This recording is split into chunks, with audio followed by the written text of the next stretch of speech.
And there are 4 million people, is the latest count, who have top secret clearances in Washington today, this very minute. How do you control? It's very strange. Yes. Talking about 9/11, wasn't the Director of National Intelligence's job supposedly to integrate the various parts of the intelligence system?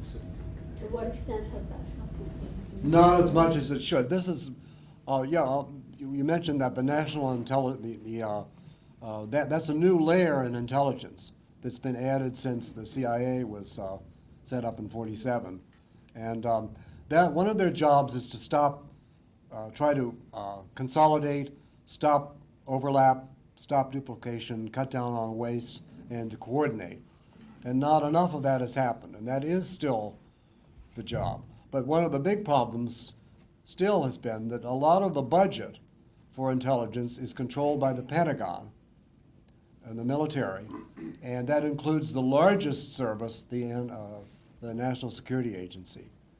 And so until they are somehow reined in to this system and also asked to cut back, or perhaps budget control shifts away from the Pentagon, I don't think that there's going to be a lot of change. There's sort of a civil-military break there. Yes, Catherine. It seems that, I think it's Pentagon intelligence, but it seems like some credit needs to be given to the current administration for their ability to use intelligence to really wipe out the leadership of Al-Qaeda. And now most recently, this rescue in Somalia, maybe some credit needs to be given also to those intelligence agencies. I think that's the Pentagon intelligence. Well, of course, yes, and the whole operation about Osama bin Laden and the recent one about the Somali pirates. And especially these are like commando operations, and they need strong intelligence, and that's they do. So much coordination involved with heads of governments and various parts of. But those are, and it's important. If part of the goal is to knock out the leadership, that still is not. That's true, and these have been successful. On the other hand, what are the causes of the anger of the terrorists? What are the social, economic, religious roots? And commando operation is a one-time thing, but the long-term routine is what, the system is what really is the biggest, and I mean, I have a lot of respect for the Navy SEALs who've done these things, and it's dangerous work. On the other hand, if your intelligence system has certain flaws which you can address and debate, that's extremely, we should keep talking about it. And it's a big issue. Yes? I have a question about the thesis that we need fewer troops and stronger intelligence, which seems attractive. But you pointed out that our soldiers make good targets and are vulnerable. Our hardware probably is also vulnerable when you think about Iran getting one of our drones, and I'm kind of waiting for the drone to come over my house as a result of that. But are there vulnerabilities we have to our intelligence? I'm thinking of the Israeli spy that was caught a few years ago. I mean, our friends spy on us. I assume we spy on our friends.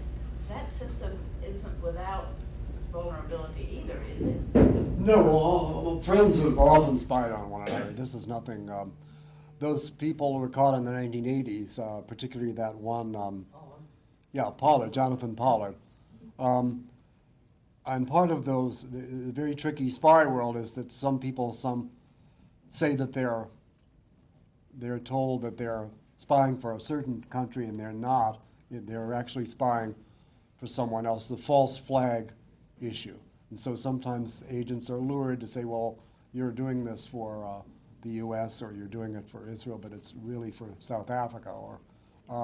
So these things, I think that's a traditional vulnerability.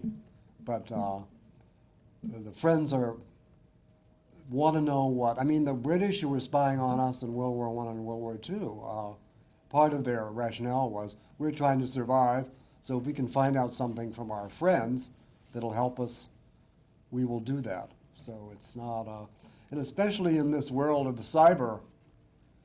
cyberspace, everybody has everybody could be a potential spy. I remember 15, 20 years ago, a New York Times reporter said, in today's world of the media, what used to be nobody's business is now everybody's business. So, you know, we've been doing this for several decades, and it seems to increase with the technology. But I agree, in theory, you don't want friends to be spying on you, and we're not, you know, it's still, in many ways, the international world, except for a general war, which we may or may not have, the world has not changed. In the late 30s, you pick up a newspaper, and you had 15 to 20 wars going on in 1939, before Hitler invaded Poland, 15 to 20 wars. In Palestine, you had Jews were fighting Arabs in the streets, and the British were losing control of Palestine in 1939, and they wanted to throw in the towel. You had fighting among militia in Central Europe before the Nazis got involved. You had Soviet spies preparing to sabotage German ships before the war, and other conflicts. And I'd say today, you've got 15 to 20 wars somewhere in the world, and then you have potential wars which we're worried about. North Korea, Iran, certainly there seems to be a new guerrilla war in Burma now, Myanmar. And so it is sort of the typical international environment, but we don't have an all-out general war going on. We'll have to wrap it up there, but stay afterwards if you want to ask another question. And thank you so much to Dr. Wheeler and to all of you for joining us.